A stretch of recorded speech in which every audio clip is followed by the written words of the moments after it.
एक गांव में एक साइंटिस्ट रहता था जिसका नाम रॉब था। रॉब बहुत ही इंटेलिजेंट और एक्सपीरियंस साइंटिस्ट था जो सरकार के लिए काम करता था। साइंटिस्ट रॉब अभी एक एक्सपेरिमेंट पर काम कर रहा था और कुछ केमिकल्स के साथ वो टेस्टिंग कर रहा था। लेकिन तभी उसकी पत्नी रीटा उसके पास आती है और उसे कहती है, अरे आप सुबह से लगे हुए हो, कुछ खाने का भी ध्यान रख लिया करो ना अपना। रीटा, मैं अभी बहुत बिजी हूँ, बाद में आकर खाना खाता हूँ। देखो, मैं भी कुछ एक्सपेरिमेंट कर रहा हूँ। No, you are coming with me. चलो पहले कुछ खा लो फिर काम करना। रीटा रॉब को लैब में से ले जाती है और रॉब के सभी केमिकल्स ऐसे ही बाहर रखे हुए थे। तभी एक छिपकली ऊपर से गिरकर उसके केमिकल्स के पास रेंगते हुए आती है और उसके आसपास रेंगने लगती है। लेकिन अचानक से एक लिक्विड उसकी पूंछ से टकराकर उसके ऊपर गिर जाता है और वो छिपकली देखते ही देखते आकार में बढ़ने लगती है और वो कुछ ही देर में जायंट लेजर राक्षस में बदल जाती है और उसके अंदर बहुत सारी नेगेटिव एनर्जी और पावर्स आ जाते हैं।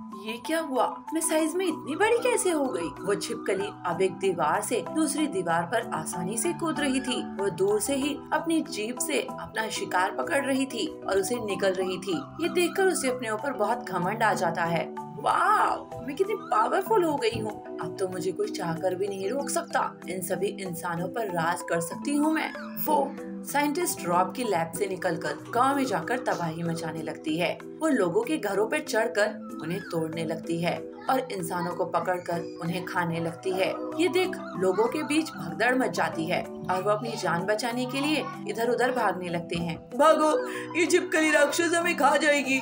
अगर जान बचाना चाहते हो तो भागो भागो। लेकिन इतनी बड़ी छिपकली आई कहाँ से? ऐसे छिपकली राक्षस कहाँ होती है? ये तो बहुत छोटी होती है, इतनी बड़ी कैसे हो गई? पता नहीं कहाँ से आई, लेकिन अभी खुद को बचाना बहुत जरूरी है। भागो यहाँ से। सभी लोग अपनी जान बचाने के लिए इधर उधर भागने लगते हैं और वो छिपकली देखते ही देखते पूरे गांव को तबाह करने के लिए शहर की तरफ बढ़ने लगती है। वहाँ तबाही मचाने के बाद उधर साइंटिस्ट रॉब जब अपनी लैब में वापस आकर देखते हैं तो सब समझ जाते हैं यहाँ जरूर कुछ न कुछ गलत हुआ है जो नहीं होना चाहिए था। ये केमिकल बहुत ही डेंजरस था।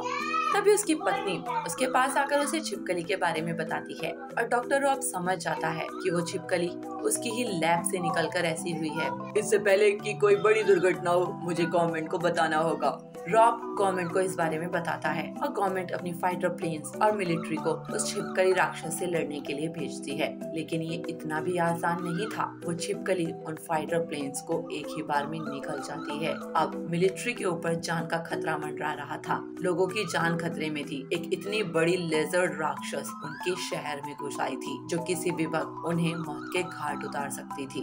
एक जंगल में टूनी नाम की चिड़िया अपना एक छोटा सा घोंसला बनाकर आम के पेड़ पर रहती थी अपने 2 छोटे छोटे बच्चों के साथ। टूनी का एक बहुत अच्छा दोस्त भी था जिसका नाम कल्लू बिल्ला था। टूनी कल्लू बिल्ले पर बहुत ही विश्वास करती थी और उसकी बहुत मदद भी किया करती थी। ऐसे ही अब बरसात का मौसम आ गया था। टूनी ने पहले ही अपना घर पक्का कर लिया था, वहीं कल्लू बिल्ले ने अभी भी अपना घर पक्का नहीं किया था, इसलिए वही होना था जिसका डर था। एक दिन जब तेज बरसात हुई तो कल्लू बिल्ले का घर पूरा टूट गया और वो बारिश में भीगने लगा। तब टूनी ने उसे कॉल किया। अरे कल्लू, तू ठीक तो है ना? बारिश बहुत तेज हो रही है। नहीं टोनी, मेरा तो घर टूट गया है और मैं बेघर हो गया हूँ। मुझे पता था ये दिन तो जल्दी ही आएगा, इसलिए तो मैं तुझे कहती थी कि समय पर मरम्मत कर ले, लेकिन तूने तो मेरी एक नहीं सुनी ना। मुझे माफ कर दे टोनी, लेकिन अब मैं क्या करूँ ये बता। चल तू मेरे घर आजा। मुसीबत में एक दोस्त के काम नहीं आएगा तो कौन आएगा? कल्लू बिल्ला टूनी के घर आ जाता है और टूनी उसे अपने घर में जगह दे देती है, साथ में उसे खाने को खाना भी। ऐसे ही कुछ दिन बीत जाते हैं। तब तक आप बताओ कि 56 डिवाइडेड बाई 2 कितने होते हैं? अरे कल्लू, अब तो बारिश भी रुक गई है, तो क्यों नहीं अपना घर बना लेता?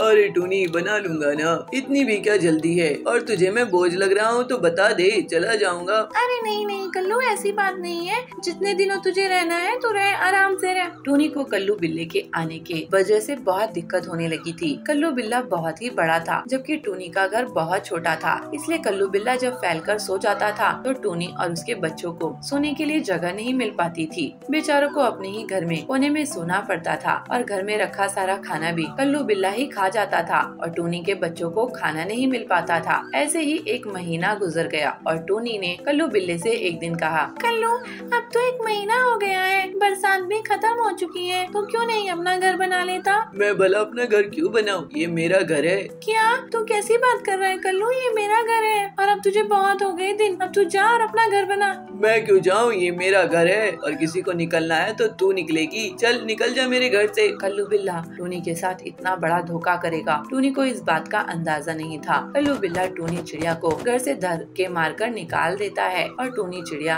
अब बेचारी बेघर हो जाती है। लेकिन वो बहुत मेहनत करती और जैसे तैसे कई तिनके जोड़कर उसने अपना एक छोटा सा आशियाना बनाया, अपना एक घोंसला जिसमें वो अपने बच्चों के साथ रहती थी। लेकिन कहते हैं ना, आप किसी के साथ बुरा करते हो तो भगवान भी आपके साथ बुरा ही करता है। अगले कुछ दिनों में फिर से अचानक से बारिश शुरू हो जाती है। बिन मौसम बरसात ये अचानक से होने लगी थी और इस मौसम में बारिश होने की वजह से एक दिन तेज आंधी भी आने लगी और कल्लू बिल्ले का जो घर उसने टूनी चिड़िया से छीना था वो उस आंधी तूफान में उड़ जाता है और कल्लू बिल्ला फिर से एक बार बेघर हो जाता है और बारिश के बीच में भी भीगने लगता है। लेकिन इस बार उसकी मदद के लिए कोई नहीं था। उसके धोखेबाजी को सभी पक्षी जान चुके थे और टूनी चिड़िया भी अब उससे ना तो बात करती थी और ना उसकी शक्ल देखना पसंद करती थी।